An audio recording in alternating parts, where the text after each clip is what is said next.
नमस्कार. सपनाज किचनमध्ये तुम्हा सगळ्यांचं खूप मनापासून स्वागत. तर सगळ्यात आधी तुम्हा सगळ्यांना दीपावलीच्या खूप हार्दिक शुभेच्छा. तर आजपासून आपण दिवाळीच्या रेसिपींना सुरुवात करणार आहोत. तर पहिलीच रेसिपी अशी असणार आहे ज्या रेसिपीची सुरुवात आपल्याला 8 दिवसाआधीच करावी लागते. तर तुमच्या लक्षात आलंच असेल की आज आपण अनारसे कसे तयार करायचे ते पाहणार आहोत. अनारशासाठी कोणता तांदूळ वापरायचा, तो किती दिवस भिजवायचा, त्याचं पीठ कसं तयार करायचं, अनारसे तेलामध्ये का विरघळतात, या सगळ्या प्रश्नांची उत्तरं तुम्हाला या व्हिडिओमध्ये मिळणार आहेत. त्यामुळे व्हिडिओ शेवटपर्यंत नक्की बघा. चला तर मग खुसखुशीत आणि अगदी जाळीदार अनारसे कसे तयार करायचे जास्त वेळ न घेता आपण लगेच रेसिपी सुरू करूयात. तर अनारसे बनवताना पडणारा पहिला प्रश्न म्हणजे तांदूळ कोणता वापरायचा. तर मी इथे राशनचा तांदूळ घेतलेला आहे. तुम्हाला हा वापरायचा नसेल तर असा कोणताही तांदूळ तुम्ही वापरू शकता ज्याचा भात अगदी मोकळा होतो, अजिबात चिकट होत नाही. आपण इडलीसाठी जो तांदूळ वापरतो तो तांदूळ वापरला तरीही चालेल. आता इथे मी जेवढा तांदूळ आहे तेवढाच इथे गूळ घेतलेला आहे. ज्या भांड्याने मी तांदूळ मोजला त्याच भांड्याने मी गूळ घेतला आहे, फक्त थोडासा कमी घेतलेला. तर तांदूळ मी अगदी सपाट भरून घेतलेला, इथे अगदी अर्धा इंच कमी घेतलेला आहे. वजनाने म्हणाल तर तांदूळ मी अर्धा किलो घेतलेला आहे, त्यासाठी 350 ग्रॅम गूळ आपल्याला घ्यायचा आहे. आता हा तांदूळ मी एका भांड्यामध्ये घेतलेला आहे. आता हा आपल्याला स्वच्छ 2-3 पाण्याने धुवून घ्यायचा आहे आणि संपूर्ण 3 दिवस आणि 3 रात्री हा तांदूळ आपल्याला भिजवायचा आहे. म्हणजेच पूर्ण 72 तास आपल्याला हा तांदूळ भिजवून घ्यायचा आहे. मग तो तुम्ही सकाळी भिजवा किंवा रात्री भिजवा. तर इथे बघा मी हा तांदूळ स्वच्छ धुवून घेतलेला आहे. आता यामध्ये भरपूर पाणी घालून हा आपल्याला झाकून ठेवायचा आहे. दुसऱ्या दिवशी हा तांदूळ आपल्याला पुन्हा एकदा धुवून घ्यायचा आहे आणि त्यामधलं पाणी आपल्याला बदलायचं आहे. हीच प्रोसेस आपल्याला तिसऱ्या दिवशी देखील करायची आहे. आता इथे मी संपूर्ण 72 तास हा तांदूळ मी भिजवून घेतला. आता हा आपल्याला पुन्हा 2-3 पाण्याने स्वच्छ असा धुवून घ्यायचा आहे आणि नंतर तो आपल्याला निथळून घ्यायचा आहे. तर आधीचं पाणी यामधलं आधी सगळं काढून टाकायचं आणि पुन्हा दुसऱ्या 2 पाण्याने स्वच्छ तांदूळ धुवून घ्यायचा. तांदूळ आपण व्यवस्थित धुवून घेतले की याला अजिबात घाणवास येत नाही, त्यामुळे न चुकता ही प्रोसेस आपल्याला करायची आहे. तर इथे बघा मी हा तांदूळ व्यवस्थित धुवून घेतला. आता हा तांदूळ आपल्याला एका चाळणीवरती निथळायला ठेवायचा आहे. एक 10 मिनिट तरी हा तांदूळ या चाळणीवरतीच आपल्याला ठेवायचा आहे, म्हणजे यामधलं सगळं पाणी निथळून जाईल. तर 10 मिनिटे झालेली आहेत. आता हा तांदूळ एका स्वच्छ कॉटनच्या कपड्यावरती आपल्याला पातळ असा पसरवून घ्यायचा आहे आणि हा फक्त आपल्याला सुकवून घ्यायचा आहे. तर फॅन अजिबात लावायचा नाही आहे आणि उन्हामध्ये देखील हा तांदूळ आपल्याला सुकवायचा नाही आहे. फक्त पातळ असा पसरायचा आहे आणि अधूनमधून यावरती हात फिरवून घ्यायचा आहे. तर जवळपास 1 ते 1.5 तासानंतर हा तांदूळ बघा अशा प्रकारे सुकलेला आहे.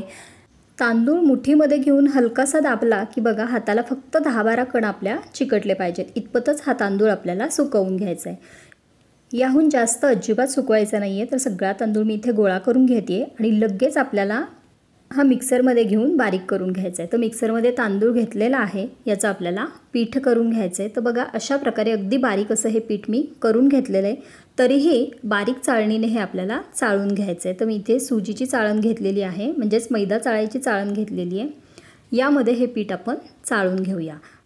तर इथे बघू शकता अगदी बारीक असं पीठ आपलं इथे तयार होतं आहे. तर अशाच प्रकारे सगळा तांदूळ आपल्याला बारीक करून घ्यायचा आहे. चाळणीमध्ये जर ही अशी कणी राहिली असेल तर ती पुन्हा मिक्सरच्या भांड्यामध्ये घेऊन ती देखील आपल्याला बारीक करून घ्यायची. तर अशाच पद्धतीने इथे मी सगळं पीठ तयार करून घेतलेलं आहे. इथे अगदी पीठ कोरडं नाही आहे, हाताने बघा दाबला असता याचा छान मुटका तयार होतो आहे. अशाच पद्धतीचं हे पीठ आपल्याला लागणार आहे. तर आता यामध्ये थोडा थोडा करून आपल्याला गूळ मिक्स करून घ्यायचं आहे. तर इथे आणखी एक गोष्ट सांगावीशी वाटते की पीठ तयार केल्यानंतर ते आपल्याला अजिबात ठेवायचं नाही आहे, लगेच त्यामध्ये गूळ मिक्स करून घ्यायचं आहे. पीठ जर जास्त सुकलं तरीही पीठ मळायला खूप त्रास होतो. तर बघा अशा प्रकारे थोडा थोडा करून यामध्ये मी गूळ मिक्स करत जाते आणि हाताने आपल्याला फक्त हे चुरत राहायचं आहे आणि मळत राहायचं आहे. हाताच्या उष्णतेने हा गूळ वितळू लागतो आणि याचं छान ओलसर पीठ तयार होतं. तर असंच हे पीठ आपल्याला मिक्स करून घ्यायचं आहे. मी इथे गूळ चिरून घेतलेला आहे, तुम्ही किसून घेऊ शकता किंवा चिरलेला गूळ तुम्ही मिक्सरमध्ये थोडासा फिरवून घेतला तरीही चालेल. आता इथे मी मिक्सरचा वापर न करता हातानेच हे पीठ मळून घेते आहे. तुम्ही हवं तर हे मिश्रण थोडंसं मिक्सरमधून फिरवून काढलं तरीही चालेल, खूप पटकन मळलं जाईल.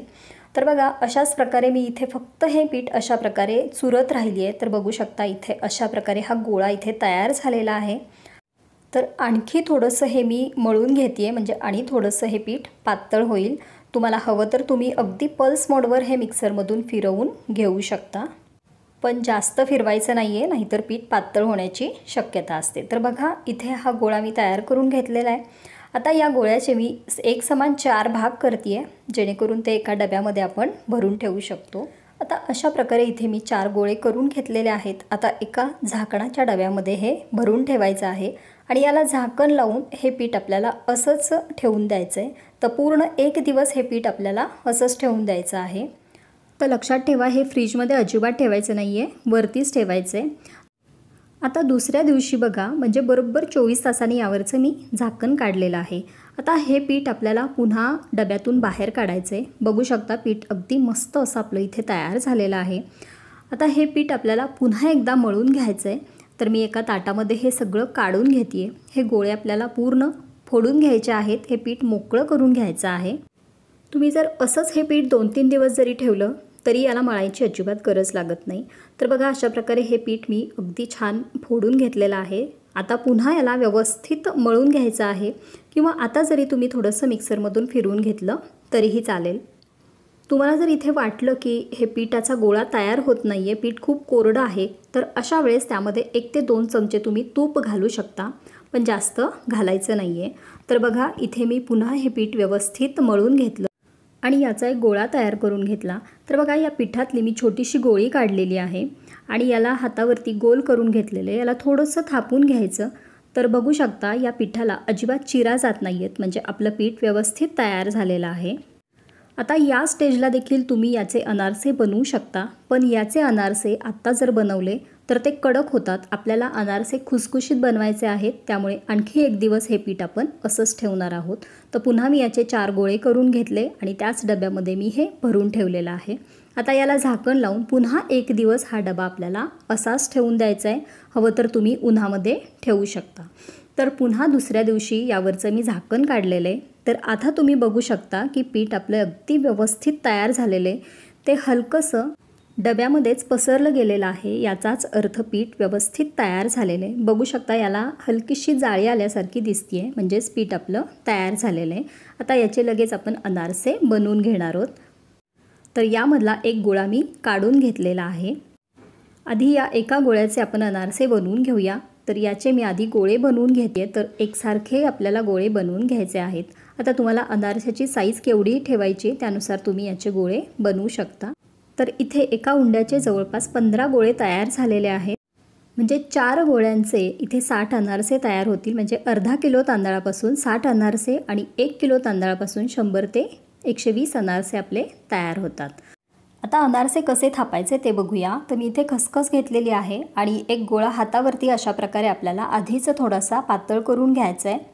सगळ्या बाजूने एकसारखा फिरवत अशा प्रकारे हा अनारसा हातावरतीच मी बोटांनी थापून घेते आणि त्यानंतर आपल्याला खसखशीमध्ये त्याची एक बाजू बुडवून घ्यायची आणि नंतर अशा प्रकारे बोटांच्या मदतीने तो पातळ करून घ्यायचा आहे. जेवढा अनारसा पातळ थापता येईल तेवढा आपल्याला तो पातळ थापून घ्यायचा आहे. गरज लागली तर मी इथे थोडंसं तूप घेतलेलं आहे, तुपाचं बोट लावून हा अनारसा आपण थापून घेऊयात. तर अनारसे जर जाड केले तर ते मऊ पडण्याची शक्यता असते, त्यामुळे अनारसे पातळ करायचे. बघू शकता इथे मी अगदी छान पातळ असा अनारसा इथे थापून घेतलेला आहे. अशाच प्रकारे आणखी 2-3 अनारसे मी बनवून घेते. तर अनारसे थापण्यासाठी इथे मी एक प्लास्टिकचा जाड पेपर घेतलेला आहे. तुम्ही हवं तर बटर पेपर वापरू शकता किंवा एखादा पेपरवरती सुद्धा तुम्ही अनारसे थापून घेऊ शकता. पूर्वी हे अनारसे सुपामध्ये बनवले जायचे. तर अशा प्रकारे बघा इथे मी हा अनारसा थापून घेतलेला आहे. आता तेल कितपत गरम करायचं, तर तेल मी गरम करायला ठेवलेलं आहे. त्यामध्ये एक छोटी गोळी टाकली तर ती लगेच बुडबुडे येऊन वरती येते. अशाच प्रकारे तेल आपल्याला गरम करायचं आहे. तर या तेलामध्ये मी अनारसा सोडलेला आहे. अनारसा सोडल्यानंतर त्याला अजिबात हलवायचं नाही आहे, टच करायचं नाही आहे. जेव्हा तो तेलावरती तरंगून येतो तेव्हाच त्यावरती अशा प्रकारे आपल्याला तेल टाकायचं आहे, म्हणजे अनारसा आपला अगदी छान आतपर्यंत छान तळला जातो. तर बघू शकता इथे आपला अनारसा अगदी मस्त असा छान तांबूस रंगावरती तळून झालेला आहे. बघू शकता याला सुरेख अशी जाळी देखील पडलेली आहे. आता हे अनारसे आपल्याला चाळणीवरती निथळायला ठेवायचे आहेत. तर चाळणीमध्ये मी हा अनारसा काढून घेतलेला आहे. चाळणीखाली आपल्याला एक भांडं ठेवायचं आहे, म्हणजे त्यामध्ये जे तेल असतं ते त्या खालच्या भांड्यामध्ये निथळून येईल. अशाच प्रकारे उरलेले अनारसे देखील आपण तळून घेऊयात. तर बघा, मी दुसरा अनारसा देखील यामध्ये सोडलेला आहे. मस्त याला जाळी आलेली आहे. तेलावरती अनारसा आल्यानंतर त्यावरती अशा प्रकारे आपल्याला तेल सोडायचं आहे. तर तुम्हाला जर एकापेक्षा जास्त अनारसे एका वेळेस तळायचे असेल तर त्यासाठी काय करावे लागेल हे तुम्हाला मी पुढे सांगेन. तर बघा, हा अनारसा मी इथे तळून घेतलेला आहे. बघू शकता, यालाही अगदी सुरेख अशी जाळी आलेली आहे. तर एकापेक्षा जास्त अनारसे जर तुम्हाला तळायचे असतील तर बघू शकता, इथे मी एक अनारसा सोडला, तो तेलावरती आलेला आहे.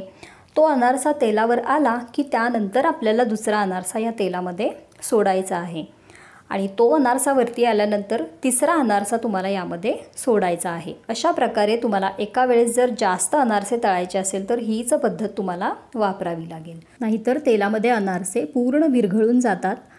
तेलामध्ये अनारसे का विरघळतात? तर तेल जर व्यवस्थित गरम झालं नसेल तर तेलामध्ये अनारसे विरघळतात. त्यामुळे तेल व्यवस्थित गरम झाल्यानंतरच अनारसा तेलामध्ये सोडायचा आहे. आणि म्हणूनच एका वेळ जर जास्त अनारसे तुम्हाला तळायचे असेल तर आधीचा अनारसा वरती आल्याशिवाय दुसरा अनारसा त्यामध्ये सोडायचा नाही. तर बघा, अशा प्रकारे इथे मी सगळे अनारसे बनवून घेतलेले आहेत. अगदी मस्त खुसखुशीत आणि जाळीदार अनारसे आपले तयार झालेले आहेत. तर चाळणीमध्ये ठेवताना देखील बघा, अशा प्रकारे अनारसे आपल्याला उभे करून ठेवायचे आहेत, म्हणजे तेल खालच्या भांड्यामध्ये निथळलं जातं. तर अशा प्रकारे आपले मस्त खुसखुशीत जाळीदार असे अनारसे तयार झालेले आहेत. या व्हिडिओमध्ये मी जवळपास बऱ्याच प्रश्नांची उत्तरे सांगितलेली आहेत. तरीही तुम्हाला काही प्रश्न पडत असतील तर तुम्ही मला कमेंट करून नक्की सांगा. तर बघू शकता, आपले अनारसे अगदी मस्त झालेले आहेत, मस्त खुसखुशीत झालेले आहेत. तर एक अनारसा मी तोडून दाखवते. तर अगदी आतपर्यंत याला जाळी आलेली आहे आणि छान एकसारख्या रंगावर ते तळले गेलेले आहेत. तर तुम्ही देखील अशा प्रकारे हे अनारसे नक्की करून बघा आणि कसे झाले हे मला कमेंट करून नक्की सांगा. व्हिडिओ आवडला असेल तर नक्कीच लाईक करा, शेअर करा आणि अशाच छान छान रेसिपी पाहण्यासाठी सपनाज किचनला सबस्क्राईब करायला अजिबात विसरू नका. भेटूयात अशाच एका छान रेसिपीसोबत. तोपर्यंत तुम्हा सगळ्यांना पुन्हा एकदा दिवाळीच्या खूप खूप मनापासून शुभेच्छा.